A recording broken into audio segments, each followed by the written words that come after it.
Hello बच्चों, मैं हूं आपकी हिंदी टीचर और मेरे क्लास में आप सभी का हार्दिक स्वागत है। बच्चों, हम लोग सच्चिदानंद हीरानंद वात्स्यायन द्वारा रचित गैंग्रीन शीर्षक कहानी को पढ़ रहे हैं। इस कहानी से संबंधित 2 वीडियो मेरे चैनल पर अपलोड हो चुका है, जिसमें से पहला वीडियो कहानी की कथा से संबंधित है और दूसरा वीडियो कहानी के सारांश से संबंधित है। और इन दोनों वीडियो का लिंक डिस्क्रिप्शन बॉक्स में दे दिया गया है, तो आप लिंक को क्लिक करके पूरे वीडियो को ज़रूर देखें। आज मैं इस कहानी के उद्देश्य को लेकर उपस्थित हूँ।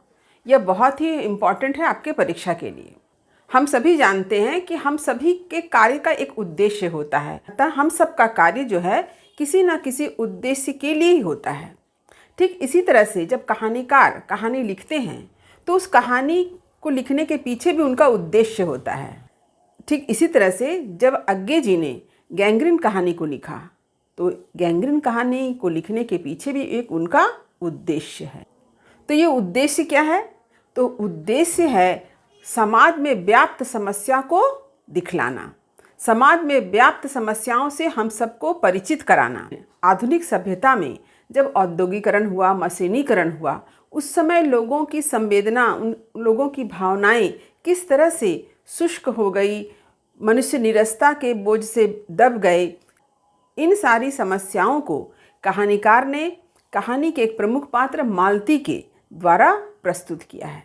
यानी यह कहानी मालती की है, लेकिन मालती इस कहानी में प्रतीक है, क्योंकि मालती का जो जीवन है वह आधुनिक समय के लोगों के जीवन को प्रतिनिधित्व प्रदान करता है। किस प्रकार से मशीनीकरण के कारण, यंत्रीकरण के कारण मनुष्य की भावनाएं समाप्त हो जा रही है, मनुष्य भाव शून्य होता जा रहा है, संवेदनाहीन होता जा रहा है और अपने जीवन को किसी तरह से जी रहा है। उसके जीवन जीने में किसी प्रकार का आनंद दिखाई नहीं देता है, बल्कि उसे जीना है, इसलिए वह जी रहा है। यदि परीक्षा में यह प्रश्न पूछा जाए कि गैंग्रीन कहानी में कहानीकार ने किन समस्याओं को प्रस्तुत किया है, तो उसका उत्तर लिखने के लिए आपको कहानी के उद्देश्य को समझना होगा, क्योंकि यहाँ पर समस्याओं की ही चर्चा की गई है।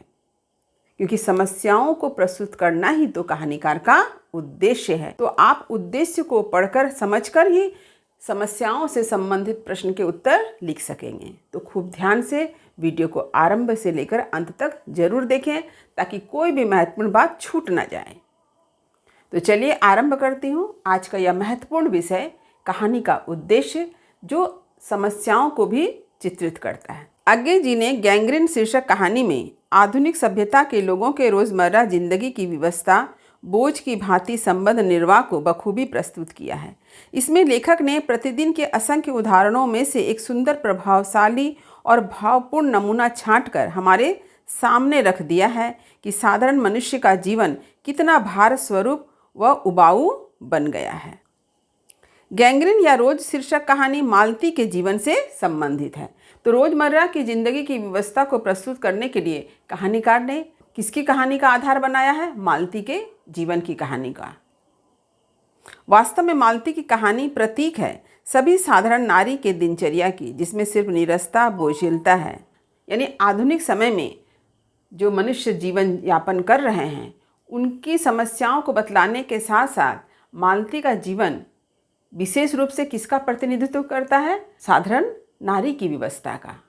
तो इसलिए यहाँ पर लिखा गया है, देखिए, कि वास्तव में मालती की कहानी प्रतीक है सभी साधारण नारी की दिनचर्या की, जिसमें सिर्फ निरस्ता, बोझिलता है। मालती उस नारी की प्रतीक है जो विवाह और संतान होने के बाद अपने घर की चार दीवारी के भीतर घुटनशील वातावरण में एक एक घंटा बिताती रहती है। तो मालती का जो जीवन है वह साधारण स्त्री की व्यवस्था का भी प्रतीक है। साथ ही साथ मालती का जो परिवार है, परिवार में रहने वाले जो लोग हैं, वो प्रतीक हैं आधुनिक समय में जीवन यापन करने वाले लोगों की कहानी, जिन्हें अपने पेशे से मतलब है और भौतिकता और बौद्धिकता की दौड़ में वे भावशून्य और संवेदनाहीन बन गए हैं। मालती का विवाह डॉक्टर महेश्वर से हुआ, जो पहाड़ी गांव में सरकारी डिस्पेंसरी के डॉक्टर हैं। अतः विवाह के बाद उसे पति के साथ सुदूर पहाड़ों पर पति व संतान के साथ रहना पड़ता है। यहाँ उसके जीवन में अकेलापन, एक रस्ता फैलती जाती है, जिसमें जीवन का अर्थ और जीने की इच्छा समाप्त हो गई है। तो यहाँ पर देखिए, काम के सिलसिले में महेश्वर को कहाँ जाना पड़ता है? सुदूर पहाड़ी गाँव में, क्योंकि वहाँ के डिस्पेंसरी के वे डॉक्टर हैं। इससे क्या होता है कि महेश्वर को अपनी पत्नी के साथ वहाँ जाना पड़ता, यानी संयुक्त परिवार को छोड़कर एकल परिवार अपनाना पड़ा। और यही वजह है कि उसके जीवन में क्या आ गई, निरस्ता आ गई, उबाऊपन आ गया।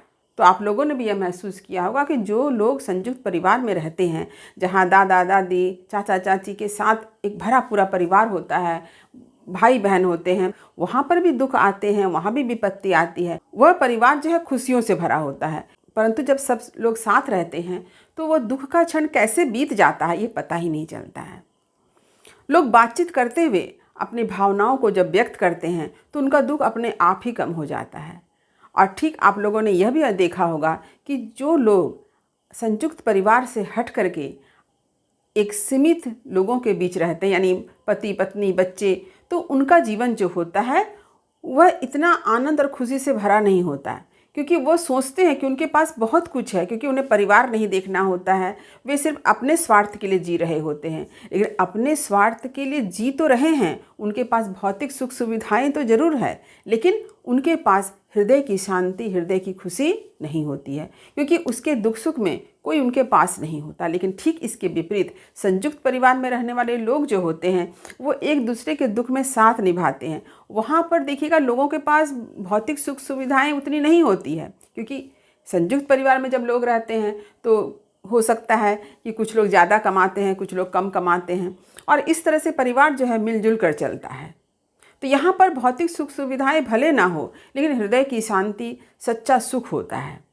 लेकिन एकल परिवार में रहने वाले जो लोग होते हैं वहाँ पर भौतिक सुख सुविधाएं होती है, क्योंकि वे अकेले में अपने आप के लिए जी रहे होते हैं। उनका स्वार्थ ही वहाँ पर मुख्य होता है, और ऐसे में उनके पास सुख सुविधाएं होने पर भी मन की सच्ची खुशी नहीं होती है। इसी सच्चाई को कहानीकार ने मालती और महेश्वर के जीवन के माध्यम से प्रस्तुत किया है।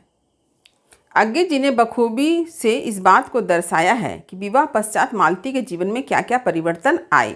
तो एक और भी महत्वपूर्ण बात इस कहानी में उल्लेख किया गया है कि मालती का जीवन विवाह से पहले कैसा था और विवाह के बाद उसके जीवन में क्या परिवर्तन आ गए, क्या समस्याएं आ गई उसके जीवन में। देखिए, पहला, विवाह से पूर्व मालती नटखट उमंगों से भरपूर व चंचल थी, परंतु अब वह शांत स्थिर हो गई है। ऐसा प्रतीत होता है कि वह अपने गुजरे समय या बीते समय को भी भूल चुकी है। दूसरा देखिए क्या है, बचपन में बातें करने वाली मालती अब संवादहीनता से युक्त है। अब उसमें बातें करने, गप्पे हाँकने की लग समाप्त हो गई है। तीसरा, उसके हृदय में अब कोई जिज्ञासा या उत्सुकता शेष नहीं है। ऐसा प्रतीत होता है कि उसके जीवन का सारा समय पथरा सा गया है। यहाँ तक कि गैंग्रीन से होने वाली मृत्यु की घटना से भी उसका मन विचलित नहीं होता है। यानी मालती के जीवन में विवाह के पश्चात जो परिवर्तन आए हैं उस बात को भी यहाँ पर समस्या के रूप में उपस्थित किया गया कि एक स्त्री का जीवन किस तरह से विवाह के बाद बदल जाता है। जो मालती बचपन में यानी विवाह से पहले नटखट उमंगों से भरी थी, वही मालती विवाह के पश्चात शांत और स्थिर हो गई है। उसका जीवन संवादहीनता से भर गया है। अब उसे गप्पे हाँकने का मन नहीं करता, वह मौन रहती है, चुप रहती है। उसके हृदय में कोई विशेष जिज्ञासा भी नहीं है। तो एक स्त्री का जीवन किस तरह से विवाह के बाद बदल जाता है, इस बात को भी कहानीकार ने प्रस्तुत किया है। आगे जी ने इस कहानी में यह भी बतलाया है कि मालती का जीवन विवाह के पश्चात इतना बदल गया है कि गैंग्रीन से मरने वालों की बातों को सुनकर भी उसके हृदय में कोई प्रतिक्रिया नहीं होती है, कोई भाव नहीं उठते, वह विचलित नहीं होती है। यानी उसके हृदय का जो भाव है वो मानो समाप्त हो गया, वह भाव शून्य हो गई है, भावना विहीन हो गई है। विवाह के पश्चात उसमें आए परिवर्तन को देखकर लेखक सोचते हुए कहते हैं, इस समय मैं यही सोच रहा था कि उदंड और चंचल मालती आज कितनी सीधी हो गई है, कितनी शांत और पढ़ने के लिए एक अखबार के टुकड़े को तरसती है। तो कहानीकार ने इस कहानी में एक जगह एक प्रसंग का उल्लेख किया है कि जब मालती के पति आम को अखबार में लपेटकर घर लाते हैं और मालती से कहते हैं कि वो आम को काटे, तो मालती क्या करती है, आम को काटने से पहले आम को धोने जाती है। तब वह क्या करती है कि आम जिस अखबार के पन्ने में लपेटा गया था उस अखबार को उलट पलट कर पढ़ती है, जिसे देखकर लेखक को बचपन की एक बात याद आती है कि बचपन में मालती पढ़ना नहीं चाहती थी। उसके पिताजी ने उसे एक पुस्तक लाकर दिया और कहा कि रोज इसके 20 पन्ने याद करी, परंतु मालती ने क्या किया, रोज 20 पन्ने फाड़ना शुरू कर दिया और प्रतिदिन 20 पन्ने फाड़ फाड़ करके एक दिन किताब का अस्तित्व ही खत्म कर दिया, यानी वो किताब ही गायब हो गई मानो। तो वही मालती आज अखबार के पन्ने को पढ़ रही है। यह भी बहुत बड़ा परिवर्तन है। लेखक ने गैंग्रीन कहानी के माध्यम से एकल परिवार की गतिहीनता और निरस्ता को चित्रित किया है। आधुनिक समय में संयुक्त परिवार का विघटन हो रहा है और एकल परिवार का जन्म हो रहा है। जैसा मैंने आप लोगों को कहानी के आरंभ में बतलाया था कि समय के साथ साथ संयुक्त परिवार टूट रहे हैं। इसका कारण यह है कि पहले लोग खेती करते थे, व्यवसाय करते थे, तो सभी लोग एक ही जगह रहते थे। लेकिन समय के साथ लोगों ने नौकरी करना शुरू किया। अब नौकरी तो घर के बगल मिलेगी नहीं, नौकरी के लिए शहर से दूर जाना पड़ा, गांव से दूर जाना पड़ा और इस तरह से क्या हुआ, संयुक्त परिवार टूटता गया। जैसे यहाँ पर भी क्या देखते हैं कि डॉक्टर महेश्वर सुदूर पहाड़ी गांव चले गए क्योंकि उन्हें जिस अस्पताल में नौकरी मिली है वह उसके अपने निजी जगह पर नहीं बल्कि सुदूर पहाड़ी गाँव के एक डिस्पेंसरी में है। तो यहाँ पर भी अज्ञे जी ने यह दिखलाया है कि महेश्वर को भी जब नौकरी मिलती है तो कहाँ मिलती है, सुदूर पहाड़ी गाँव के एक डिस्पेंसरी में। तो इस तरह से महेश्वर को भी अपना घर छोड़ करके अपनी पत्नी के साथ कहाँ, अपने घर से दूर जाना पड़ा। तो इस तरह से एकल परिवार का जन्म हो गया। एकल परिवार ने संबंधों की व्यापकता, रिश्ते नाते सबको समाप्त कर दिया और परिवार पति पत्नी और बच्चा में सीमित हो गया। मालती का ऊब, निराशा व बोझिलता से भरा जीवन इस एकाकीपन का ही परिणाम है। तो मालती का जीवन आज एकाकीपन यानी अकेलापन से मालती क्यों शिकार है, उसका कारण यहाँ पर कहानीकार ने समझा दिया है कि संयुक्त परिवार टूटने के कारण ही आज मालती के जीवन में अकेलापन आ गया है। क्योंकि मालती जहाँ रहती है वहाँ उसके परिवार का कोई सदस्य नहीं है और मालती का पति अपने पेशे में काफ़ी व्यस्त है क्योंकि वे डॉक्टर हैं। लेखक ने आधुनिक सभ्यता की प्रमुख समस्या जीवन की उबाऊ दिनचर्या को बतलाया है। एक ऐसी जीवन शैली जिसमें विविधता का कोई स्थान नहीं है। यानी जब लोग अकेले जीवन यापन कर रहे हैं, किसी क्वार्टर में रहते हैं, तो वहाँ क्या होता है, जीवन एक जैसा होता है। सुबह 5 बजे उठना, नल में पानी आना, खाना बनाना, फिर पति का काम पे चले जाना और फिर स्त्री क्या करती है, घर का काम करती है, फिर दोपहर में पति आते हैं, उसके लिए खाना तैयार करती है। तो ये जो एक दिनचर्या है, इस दिनचर्या में लोगों का जीवन कैसा है, एक जैसा है, हर दिन एक जैसा। आज 5:30 बजे उठना है तो कल भी 5:30 बजे उठना है क्योंकि नल का पानी 5:30 बजे आता है। तो इस तरह से मालती का जीवन भी एक रस जीवन हो गया है, रोज एक ही रूटीन। लेखक ने मालती के माध्यम से यह भी बतलाना चाहा है कि पुरुष प्रधान समाज में पत्नी को पति से कमतर ही आंका जाता है। जैसे मालती घर के भीतर का सारा दायित्व अपने संतान के प्रति दायित्व का निर्वाह करती है, परंतु जब लेखक मालती से दोपहर के खाने के लिए पूछते हैं तो उसका पति जवाब देता है कि वह रोज अपने पति के खाना खाने के बाद ही भोजन करती है। यह भी एक समस्या है कि पत्नी को भूख लगने पर भी भोजन पति के खाना खाने के बाद ही करना है। यह हमारे समाज की विडंबना है। तो इस समस्या को भी कहानीकार ने प्रस्तुत किया है और ऐसे समस्याओं को प्रस्तुत करना ही कहानीकार का उद्देश्य है। औद्योगिक यंत्रवाद या मशीनीकरण के फलस्वरूप उस घर यानी मालती के घर में तथा घर के सदस्यों के मध्य विषाद तथा नैराश्य की गहरी छाया फैली हुई है। हमारा समाज बौद्धिक तथा भौतिकता के पीछे दौड़ने लगा है, जहां भावुकता का कोई स्थान नहीं है। यही स्थिति मालती के घर में देखने को मिलती है। यही कारण है कि महेश्वर को अपने पेशे से मतलब है, साथ ही मालती का जीवन भी भाव शून्य तथा संवेदनाहीन बन गया है।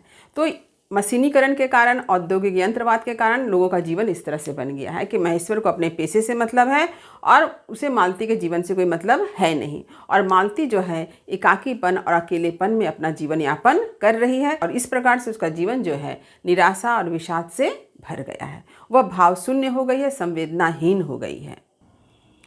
समय की उदासीनता के साथ साथ मालती भाव शून्य सी हो गई है। न तो पति के आने का उत्साह है, न ही पुत्र के गिरने और रोने से हृदय में दुख है। वह यंत्रवत बन गई है। लेखक के अनुसार मैंने सुना मालती अनैच्छिक, अनुभूतिहीन, निरस, यंत्रवत। वह भी थके हुए यंत्र की भांति स्वर में कह रही है, 4 बज गए। मानो अनैच्छिक समय गिनने गिनाने में ही उसका मशीन तुल्य जीवन बीतता हो। वैसे ही जैसे मोटर का स्पीडोमीटर यंत्रवत फासला नापता जाता है और यंत्रवत विश्रांत स्वर में कहता है कि मैंने अपने शून्य पथ का इतना अंश तय कर लिया। तो यहाँ पर कहानीकार ने बतलाना चाहा है कि आधुनिक सभ्यता में मशीनीकरण के फलस्वरूप मनुष्य का जीवन भाव शून्य हो गया है। ठीक मशीन की तरह, जैसे मशीन चलता रहता है, एक मनुष्य का जीवन भी चलता रहता है बिना किसी भावना के। यहाँ पर कहानीकार ने मालती के जीवन की तुलना गाड़ी के स्पीडोमीटर से की है। स्पीडोमीटर दूरी मापता है और मालती का जीवन समय के फासला को माप रहा है।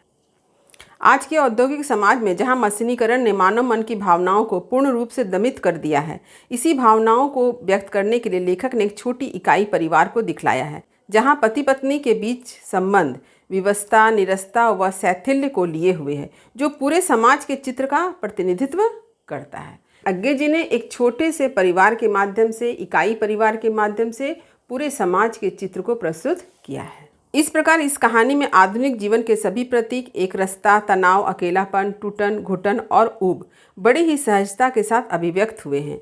आधुनिक समय में एक स्त्री के जीवन की निरस्ता, बोझिलता और उबाऊपन को अज्ञे जी ने मालती के माध्यम से प्रस्तुत किया है। तो यह है इस कहानी का उद्देश्य। उम्मीद करती हूँ कि इस कहानी का उद्देश्य आपने अच्छी तरह से समझ लिया होगा।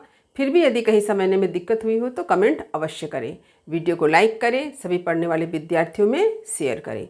आने वाले समय में और भी नए नए वीडियो मेरे चैनल पर अपलोड होंगे, तो जो बच्चे मेरे चैनल पर नए हैं वे चैनल को सब्सक्राइब जरूर कर लें, ताकि हर वीडियो का नोटिफिकेशन उन्हें समय समय पर मिल सके।